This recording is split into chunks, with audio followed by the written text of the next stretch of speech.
Hey there, Mr. Redder here. Welcome back to another episode of r/Entitled People Stories. Our first story we'll be reading today. My Karen mother-in-law installed a hidden camera in my bedroom. After that, sister-in-law is using me as a free babysitter during our family vacation. And after that, am I the jerk for telling my sister I don't care what happens to her baby and she would be an awful mother? Now for every thumbs up this video gets, one Karen does not get to install a hidden camera in anyone's bedroom. Joke's on you, Reddit boy. I already have. So please smash that like button and subscribe and turn on notifications for new stories from Reddit every single day. My Karen mother-in-law installed a hidden camera in my bedroom. My husband, male 33, got into a car accident almost a month ago. He's been bedridden due to a back injury and I've been his primary caregiver. The pressure has been too much for my mother-in-law. She keeps telling me to take care of him and be there for him constantly. She begged me to take time off work, and I did. Asked me to send her hourly updates about his condition the first 2 weeks. But when I didn't, she'd get mad and cause an issue. She visits every day, but doesn't do anything to help. Alternatively, she lists all the things I should or shouldn't do. The family keeps telling me she's just worried sick for her son, so I should try to stay calm. Days ago, she called to berate me about not replacing the sheets quickly. I had no idea how she found out since my husband didn't call her. My sister-in-law called me to tell me that her mom installed a camera in the bedroom to see if I was taking proper care of her son. I was stunned. After searching the room, I found the camera. I called my mother-in-law and had a huge fight with her. She admitted it and said that she was just feeling concerned and wanted to make sure her son was being cared for, despite him calling her every day. I yelled at her, telling her that she's no longer allowed into my home after this. She lost it and went on a rant about how I'm stopping her from seeing her son and that not seeing him will literally make her sick herself. The family called me later to get me to back out of this decision, but I told them she breached my privacy and took advantage of the situation. She said I'm taking it too personally and that I can't blame a concerned mother for wanting to make sure her son is fine, especially since she listed things she thought I was doing wrong. I ended the conversation, but my husband is upset, telling me I'm being vindictive and that if his mom can't come, then he'll move there for her. We argued, then I went outside and he's been silent ever since. Am I the jerk? Not the jerk. Report it to the police. Let your husband go home to his mummy. Let his broke body self go live with his mama, and when he gets better, the locks should be changed. Mama's boys and crazy mama bears are horrible. Not the jerk. Let your husband move out then. That woman should be arrested. What kind of family is this? Get out of Dodge before you are entangled and have kids. Right? If he's threatening to move back to his mommy, just let him. Not the jerk. I have a feeling she never would have uninstalled it. Check the rest of your house and block anyone who doesn't respect your autonomy and privacy. Maybe change the Wi-Fi. Likely it's a Wi-Fi camera and it'll lose its connection if you change the password. Not the jerk. Let him move. Problem solved. Where's the conflict? The relationship is probably over, but have you not realized your husband knew about the camera? She installed it while he was in the room. Well, what would you do in this situation? If your mother-in-law installed a hidden camera in your bedroom, please let us know. Do they have money? Maybe you can sue. I know I'd give it a shot. Sister-in-law is using me as a free babysitter during our family vacation. My fiance and I were invited to go along on a trip to California for a week. I do not have my kids with me due to them being with their father and having wrestling tournaments that they cannot miss. Already spent hundreds on non-refundable tickets for them to participate. We drove here with his family, so I was already quite exhausted when getting to the resort after having listened to an 8-month-old scream practically the entire ride. 23 hours, but they insisted we go with them for the drive to swap off driving and sightseeing. We were crammed in this vehicle like sardines because on the floor was their family dogs, a 75-pound bull mastiff with her 2 puppies. So yes, dog crap was also present. They were quick to clean it up, but still, the car was putrid. When we get to the resort, I quickly noticed how I was seen as a built-in babysitter for my fiance's sister's 8-month-old daughter.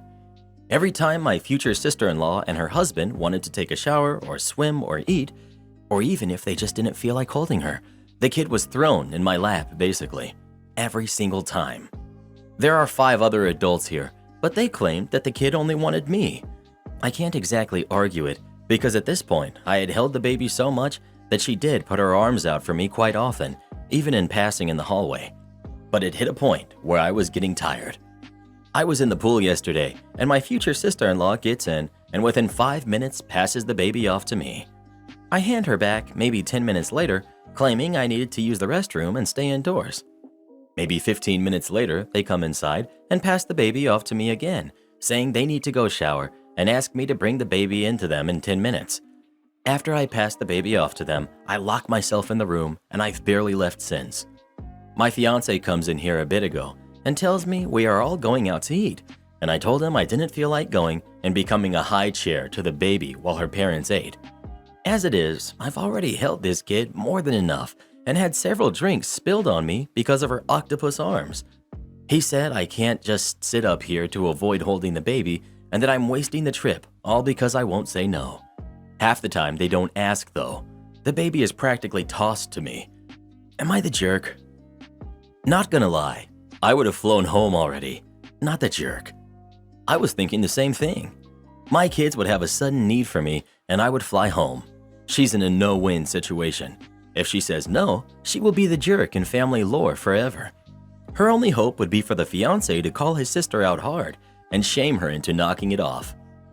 I don't know, man. I'd at least try to say no in a kind way. Sorry, but right now I really want to have some time to myself to relax. There are other people you could ask, and stay firm. Doesn't immediately make her the jerk. OP hasn't even said no once. I don't think she would be a jerk at all. I think her in-laws would absolutely see her as being a jerk. They already are so far beyond good manners with how they are pushing their daughter onto OP.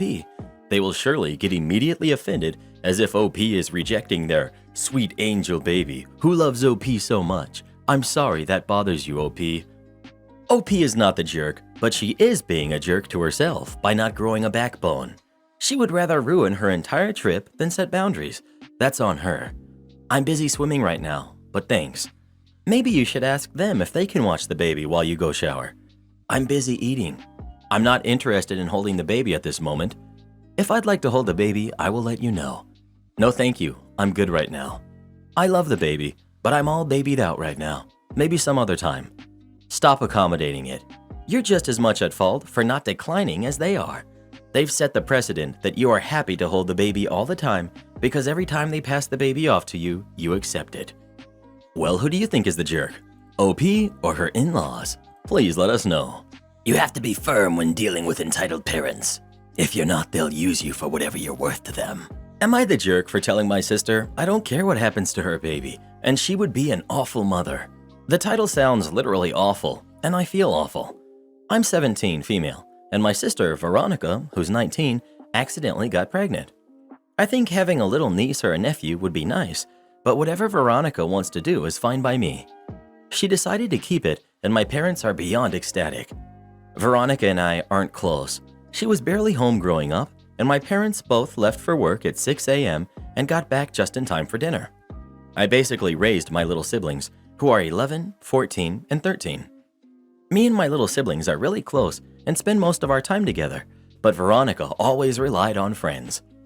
Veronica tries her best to disturb peace in the family, causing fights with my sisters over little things like spraying too much perfume or commenting on their looks.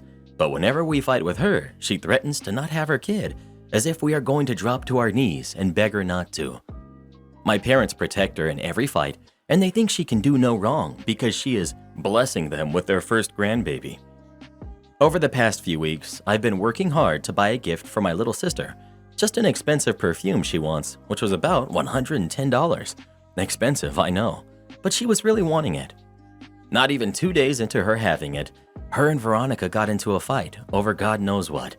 Veronica took the perfume and a few other of her belongings and threw them off the balcony. This upset me so much, because not only did I spend so much on that, but also that was my little sister's stuff that she valued. My little sister was crying while my other little sister was consoling her. Veronica was staring at her with a smirk on her face, as if she was proud of being a fully grown adult and destroying a barely teenager's stuff.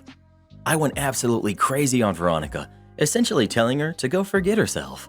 She started saying, "I dare you to hit me. I'll get rid of this baby. I don't give a hoot."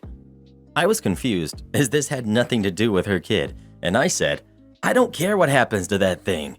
You'd be an awful mother anyways." My parents came to her rescue and told me to either get over myself or move out. So I said, "Okay," and went to my boyfriend's house. I've been getting calls and texts from my parents and Veronica telling me to come back and talk this out, also saying I'm an awful person for saying this to my poor sister. I feel bad, but my boyfriend is telling me that they're treating me like dirt, and he doesn't think I should go back there unless I really want to. So, am I the jerk? Not the jerk, but your parents are, along with Veronica. 1, for the parentification. 2, for prioritizing their unborn grandchild over the well-being of the actual kid that they're responsible for. I would not be surprised if they expect you to be heavily involved in childcare once this baby is born, since the mom hardly seems responsible. Totally agreed. Veronica doesn't seem like she would mature soon. They are definitely counting on OP to yet again raise another kid that's not her responsibility. That's when you hit her over the head with a call to the authorities and get the baby taken away.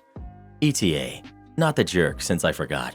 And OP, you really should start documenting all these things she's doing, from the way she treats your other siblings to the threats that she makes to get her way and anything else I missed. Keep track of dates and times and whatnot, and get the other kids to do it too if they won't mind. I'm sorry your parents are such jerks too. From parentifying you and treating your older sister with such favoritism, you should get a part-time job if you can and make your parents actually, act like parents. It's not your job. Not the jerk. The only response to their text should be, "Has Veronica apologized to my little sister and replaced her belongings yet?" Your boyfriend is right, and you should stay miles away. If Veronica wants to cause property damage, she can deal with some harsh words in response. Not the jerk. She absolutely would be an awful mother. Your poor younger sister. Veronica is crazy, and your parents are acting completely useless as parents in this situation. Sounds like a fairy tale evil stepsister story to me. You're lying about something. No one acts like this in the real world. But down to the basics. Not the jerk, I think. You are responsible for your actions. So is your sister. She did not accidentally get pregnant. That's not a thing. She was either negligent, which is not accidental, or more likely got pregnant on purpose. The story is a biased version of reality, and I guarantee you no one else involved will give the same story. If you did something wrong, own up to it and apologize. If they did something wrong, cut toxic people out of your life and don't look back. Well, who do you think is the jerk? OP or Veronica? Please let us know. Veronica will be a trash mom. What a sick person. If she does have that baby, I hope it finds a good family. Ex-husband ghosts ex-wife. Racks up a huge bill. He clearly didn't think things through. My compliance was malicious for the ex-husband. I'm working in the billing queue in a call center for one of the big 3 telcos, and a client calls in regarding a billing concern. This lady calls in, is puzzled by why she got charged a one-time fee of $49 for a wireless access point. It's Generation 1 equipment for wireless set-top boxes for optic TV. She's even more puzzled, why would she have that charge when she doesn't even have TV services from us? And I inform her she does. It started more or less a month ago. She's disputing that because optic TV isn't available in her area. Now I'm confused. She lives in a small town and there's no optic TV there. I do a little digging and find out that someone, ex-husband, was still on her account and got a 3-year contract to get a free TV for optic TV and internet. She begins to cry on the phone and tells me her now ex-husband had an affair with a younger woman, divorced her, milked her for as much as he could, and apparently still is milking her for more. He totally ghosted her, moved to Alberta, changed his email, phone number, blocked her on all social media, etc. In my mind, I'm like, what a jerk. And I'm like, well, I'm sorry, if you cancel the services, you're on the hook to pay for cancellation fees and so on. I can tell her though, I can remove his access to your account, and you can also add on a password, downgrade the internet and TV to the bare essentials, and I can attempt to redirect the TV gift from his address to yours. But there's no guarantee as it's already been processed. I can hear the light going off in her head. Wait, what? You have where he's living at now? Why, yes. He's got TV and internet services, so there's a service address. She goes really quiet, says her lawyer and herself have been trying to track him down, but his family and friends are being tight-lipped about it. She asks if I'm allowed to give her that info. I smile and reply, "This is your account. You have unrestricted access for service address, phone numbers, emails that your now ex-husband provided to us to get hooked up." She asks, can I give her his new address, his new cell number, and the second number left on the account, presumably the new woman, and contact info over the phone right now. I asked if she had a pen and paper handy. She was so ecstatic, and after giving her all the details from her account regarding the second service address, downgrade everything, and he was a hockey fan, and there was a game playing right now with his team. So I wish I could have been a fly on the wall when the game cuts out and he calls in to find out what's going on and discovers he's been removed and there's an account pin and he's been discovered by his ex-wife and her lawyer. I canceled my brat daughter's birthday. I know how the title sounds, but hear me out. I, 40 female, have 2 daughters. One recently turned 16 and one is 11. My 16-year-old, Fiona, is very into fashion right now. She loves to watch Project Runway, RuPaul's Drag Race, basically anything to do with fashion. For her birthday, my husband, who's 44, and I bought a rather pricey sewing machine for her. We agreed that although this would be an expensive purchase, it was one that Fiona would really enjoy for her 16th birthday. 2 weeks before Fiona's birthday, my youngest, Kathy, was running to me sobbing. Her beloved American Girl doll was missing. I tried to calm her down while my husband looked around the house. A few hours later, Fiona arrived home after shopping with some friends. I told her about the situation, and Fiona promptly said, "Oh, that old thing? I sold it." If ever there was a record scratch in real life moment, this was it for me. Fiona then told me that she needed some money for a new spring wardrobe and didn't think Kathy would mind since she rarely plays with that thing. It just sits there creepily in whatever outfit she puts it in. Kathy was in the room and burst into tears once more. My husband swiftly removes her from the room while I stare down my oldest. Fiona had this almost sly smile on her face before telling me, "I know you're going to say to return everything, but almost all of the clothes were on final sale, so I can't." I told her she was grounded before sending her to her room. I then sprung into action on getting Kathy her doll back. Took some time, but I was able to not only cancel the FedEx delivery, but the eBay seller understood the situation and accepted a refund. Now, the problem with Fiona. I checked the receipts of the various stores, and sure enough, my daughter bought almost everything on final sale. My husband and I were out around $700. My husband and I returned the sewing machine to help cover our financial loss. As for Fiona's birthday, we could still have dinner at his parents' house with the cousins and whatnot, but no gifts. A few days before, my husband and I sat Fiona down and explained that due to her theft, she would no longer be getting the sewing machine for her birthday. She wouldn't be receiving any other gifts either. She did not take it well. A few days later, I started receiving messages from more distant relatives and some of Fiona's friends. Apparently, I'm a complete jerk for canceling my daughter's birthday and telling other people that she couldn't receive gifts.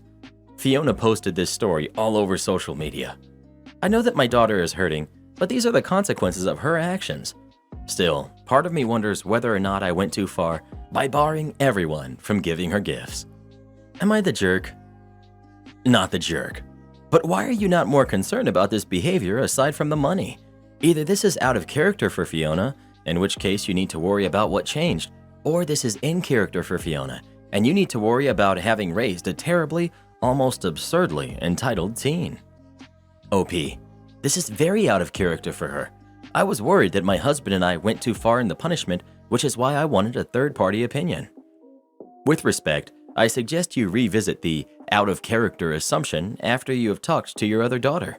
I grew up with a sibling who had our folks completely bamboozled and who refused to believe what his character truly was, even when confronted with evidence. Sometimes it's hard to rationally assess people you love. But look at this field of red flags. Your daughter stole from someone younger and weaker, something she knew was important and expensive. She secretly sold it and used the proceeds to buy things she knew could not be returned. Her initial response was to preemptively inform you, with a sly smile, that your options for enforcing restitution were limited. Her secondary response was to go public and control the narrative, not to apologize and try to make amends. This is not normal. That requires planning and cunning. That is approaching personality disorder behavior, and it would be in everyone's best interest for you to seek professional help rather than being like, I just don't know what's gotten into her. Exactly. She didn't sell something she had. If she's so into fashion, she could have sold her clothes on Poshmark or wherever. Selling an item on eBay takes time and thought. She purposefully did over her sister and purposefully purchased things she knew couldn't be returned.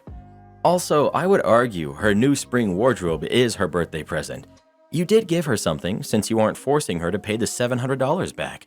Your daughter is the jerk. You're not. Not the jerk. You're being nice for allowing the dinner still for her birthday. I doubt the people reaching out to y'all know the full story. OP. I've explained it to a few of them, but many still think that ordering others to not give her gifts was overextending my parenting power. Needless to say, I now know which relatives to avoid. Well, who do you think is the jerk? OP or her daughter? Please let us know. I'd make that brat get a job and pay you and your husband back. $700 is a lot of money. What happens when an engineer's management is incompetent? I'm a factory automation engineer with companies like Tesla on my resume. At my current factory job, shortly after I joined the company, I solved a problem that one of our processes had been having for literally the entire 20 years this factory has been standing, because my specific educational focus in engineering school was centered around exactly the kind of problem this process was having. I had the permission from my direct supervisor and production management to implement the fix for this specific factory line. The other lines were running well enough without it, so that I didn't feel it was necessary to apply it across the factory. It was just this one line that ran like crap for whatever reason, so I fixed the problem I saw. I did this for about 6 months and managed to fix problems with literally dozens of different processes across the factory. All the while, I had no idea that there was a rule determined by our corporate engineering manager that all factory processes had to run on the same set of control parameters, and that we were forbidden from changing the parameters that I had been running around changing. I didn't know this was a rule, and I never thought to consider that it might be a rule, because it's an absolutely stupid rule, because process controls are supposed to be tuned individually to the equipment they're controlling. Every piece of industrial hardware is slightly different, even when the equipment is ostensibly identical. Without getting too technical, things like electric motors have subtle variations in the windings that make them respond differently to current flowing through them. Heating units have slightly different thermal mass and other properties that make them heat up a little faster or slower. The automated controls for those processes have to use slightly different control parameters to account for these subtle differences in equipment. But apparently, this manager read about corporate standardization in a book somewhere and decided that every line across all of our factories needed to run the same controller constants. He had spent years in his own factory forcing his technicians to find a single set of parameters that worked across all lines. Apparently, he managed to find a set of parameters that didn't cause the equipment to catch fire. So in his infinite wisdom, he had spent the last 5 or 6 years shoving that mandate to all of his technicians and subordinate engineers, so that he could report to his bosses that he had been putting the hammer down, standardizing our processes. So in his eyes, I was messing up the whole factory by tuning these controller constants to match the hardware they were running on. After trying to explain, that's not how any of this works, and getting about as far as that old lady in the commercial, I acquiesced to the manager's very explicit and stern demands to put everything back exactly the way it was supposed to be. I barely managed to avoid being fired on the spot by apologizing profusely for my mistake, because I didn't realize that there was a standard in place.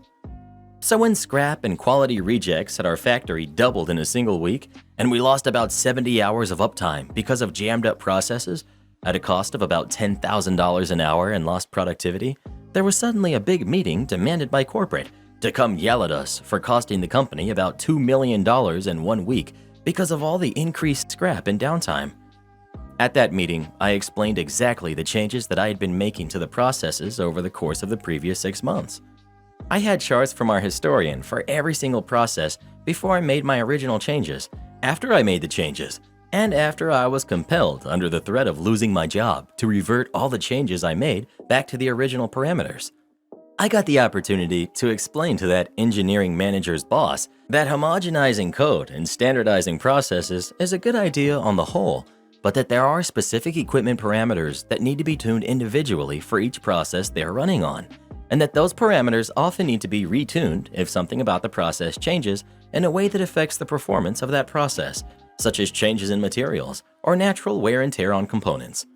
And I explained that while one factory was able to find a set of parameters that worked across all their lines without causing catastrophic failures, most of those lines were actually performing quite sluggishly, and I demonstrated using our own plant's data how similarly performing lines at our factory before my changes dramatically improved yield and uptime when the processes were tuned individually.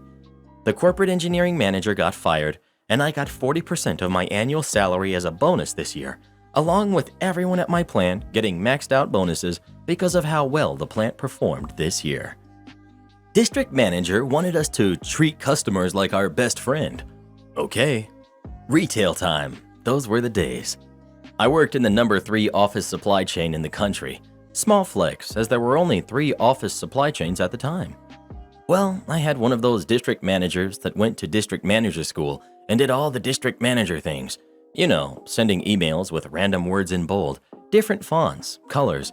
His emails read like William Shatner having a stroke. The dude was a company man, read over-enthusiastic. Corporate had released a new policy about how we should set the standard for customer interaction. Don't just say hi or welcome to when a customer walks in, but treat them like you're happy that they're there. Express interest in them on a unique level. If they're wearing a sports team hat and you know the team, say, "Hey, great game last night, right?" The general idea was to personalize the experience. Don't just sound like an NPC in a video game saying the same lines again and again to everyone. Well, Mr. District Manager guy, living close to our store, popped in the day of the store meeting where this was all announced and decided to encourage us and lead by example. That's actually pretty cool of a district manager to do. But he also had a history of throwing tantrums, and we were like the bad news bears of the district, so it was more treating us like little kids. It felt more condescending than anything. Mr. District Manager interpreted the new policy to be, talk to the customer like they are your best friend. We role-played, and he would berate employee after employee to get it right. Role-playing in retail is always awkward, and this isn't a theater troupe. They aren't trained actors. The majority of the staff is first-time job high school kids and part-time college kids.